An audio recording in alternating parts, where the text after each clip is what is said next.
ابو ہریرہ رضی اللہ تعالی عنہ کی مرویات میں سے آپ فرماتے ہیں کہ حضرت عبداللہ ابن عباس رضی اللہ تعالی عنہ رب کے گھر کا طواف کر رہے تھے۔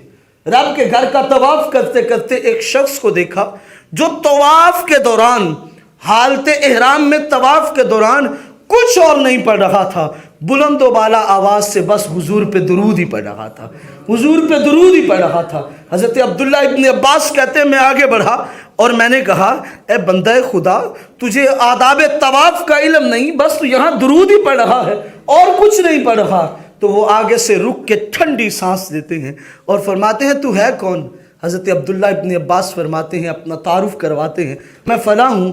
تو وہ آگے سے کہتے ہیں اگر تجھ جیسا عظیم کوئی شخص نہ ہوتا تو میں کبھی اس راز کو نہ بتاتا۔ کہا بتاؤ نا پھر کیوں ایسا کر رہے ہو؟ کہا تم اب کی بات کر رہے ہو، قسم خدا کی جب بھی نماز ادا کر لیتا ہوں اس کے بعد جتنا وقت ملتا ہے میں کوئی اور بات نہیں کرتا، بس مصطفیٰ پہ درود ہی پڑھتا رہتا ہوں۔ کہا یہ کیوں کرتے ہو؟ کہا بات سنو، آپ ہی کو میں صرف سنا رہا ہوں۔ میں اور میرے والد تھے، ہم ایک طویل سفر کے لیے نکلے تجارت کی غرض سے۔ میرے والد رستے میں بیمار ہو گئے، اتنے بیمار ہوئے کہ ہم ویرانے میں ایک جگہ رات کو پڑے تھے۔ میرے باپ کی زندگی کی آخری سانسیں آ گئی، یہاں تک کہ میرا باپ فوت ہو گیا۔ اب جب میرا باپ فوت ہو گیا تو میں دیکھتا کیا ہوں، میرے باپ کا رنگ خوبصورت تھا لیکن سیاہ رنگ ہو گیا۔ میرے باپ کا رنگ اتنا سیاہ ہو گیا کہ میں بیٹا تھا، مجھ سے بھی نہ دیکھا جائے۔ کہنے لگے میں نے کپڑا اوپر ڈالا اور دور جا کے بیٹھ کے رونے لگا۔ ایک تو باپ کا دکھ تھا، دوسرا باپ کا چہرہ دیکھ کے میرا کلیجہ منہ کو آنے لگا۔ وہ فرماتے ہیں کہ میں اس حال میں بیٹھا ہوا، اب میں نے کیا کیا، میں بیٹھا ہوا سر سجدے میں رکھ کے اللہ کی بارگاہ میں عرض گزاری کرنے لگا، مولا عزتیں رکھنا میرے باپ کی۔ میرے باپ کا چہرہ اتنا سیاہ ہو گیا کہ میں بیٹا ہوں، میرا جی نہیں کر رہا دیکھنے کو، تو کوئی اور کیسے دیکھے گا؟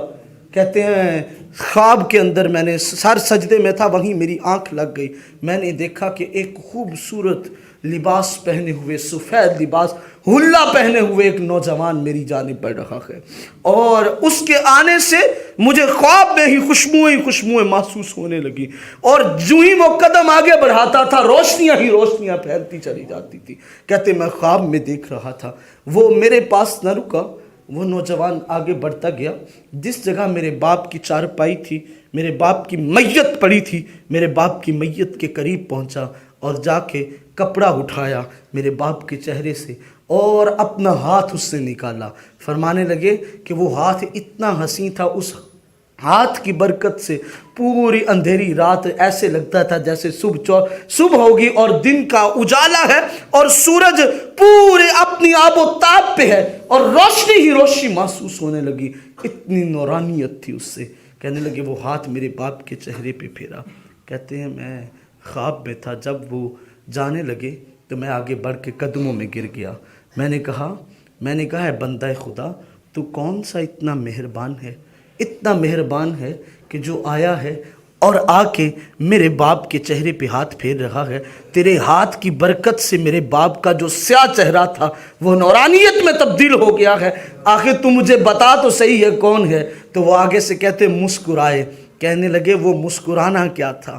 وہ دانت کھلے تھے تو ایسے لگ رہا تھا جیسے نور گر رہا ہو، دانتوں سے ایسا نور نکلا کہ اس نور نے میرے من کو اس طرح ٹھنڈا کیا اور نورانیت پہنچائی کہ میں حیران رہ گیا۔ میں نے کہا بتائیں تو صحیح آپ اتنی عزت و شرف والے کون ہیں؟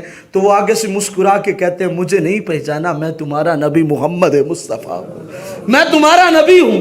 فرمانے لگے میں نے کہا آپ نے کرم کیا، تو اس کرم کی وجہ کیا ہے؟ میرے باپ کے چہرے کا رنگ اتنا تبدیل ہوا تھا کہ مجھے جیسے بیٹے کا دل نہیں کر رہا تھا کہ اپنے باپ کا چہرہ تک لوں، اور اب اتنا خوبصورت ہے میرا من بھاتا ہے اپنے باپ کا چہرہ تکی جاؤں، آخر توجہ کیا ہے؟